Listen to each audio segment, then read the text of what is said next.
a lot of us wrong again. This is from Jerri Jo Barker, and that's the oldest granddaughter and the oldest child of Sandy and Kenny Barker. Lady I worked with used to joke, the good thing about having children was that I got grandchildren. Before I was a parent, and even when my son was but a babe in my arms, I used to shudder at her attitude. Now I'm starting to get it. It wasn't her kids that were the problem. Motherhood magnified her imperfections. Her difficult past, her present, exhausted most of her resources. Her youth offered little experience to help her in difficult situations. It was her, if only I knew then what I know now, kind of situation. So I guess what she really meant was that the good thing about having children was those grandchildren who gave you a second chance. So it wasn't a dig at her kids, it was her way of saying, this time I'm more the person I wish I could have been then. I remember the photos above Grandma Linda's sofa. Highest and first, my mom, her firstborn, then descending down to the right with Vicky and Chris and her baby Tammy. She loved her kids, but I got the impression that Grandma thought a lot like my friend from work. The best thing about having children was the grandchildren. She wasn't always easy on her children, for lots of understandable reasons.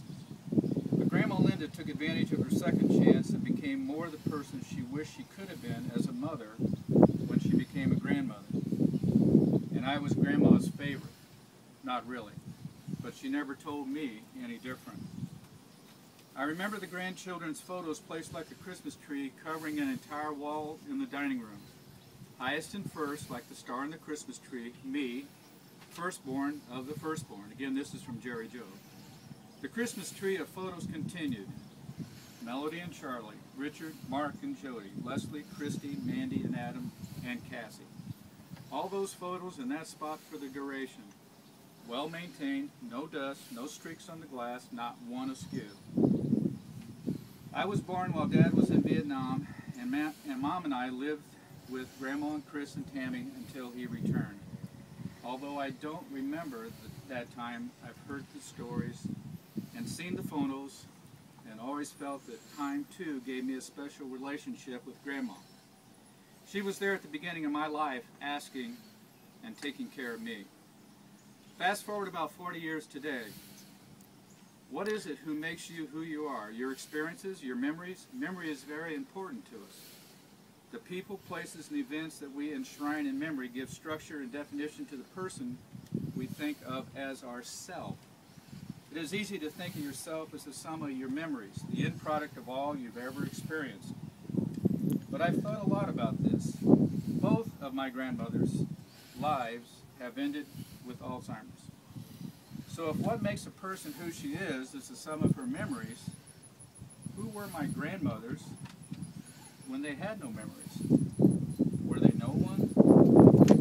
Now I believe it makes sense to reverse that statement. Your memories are the end product of all you've ever thought and done, filtered by your perceptions and opinions. Filtered by my perceptions and opinions, my memories of who Grandma was are different than anyone else's. That's why I can say I was her favorite.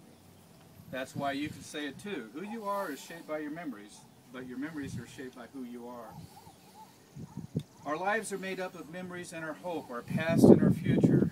Who are you when you no longer can access those things buried so deep by the ravages of Alzheimer's disease? You are still a person with a past you can't access, but more importantly, you are a person with a present and a future, and moment by moment, you can hope and laugh and love. That's what matters. I tell Grandma, don't ever worry, you don't have to remember anything, I'll remember it for you.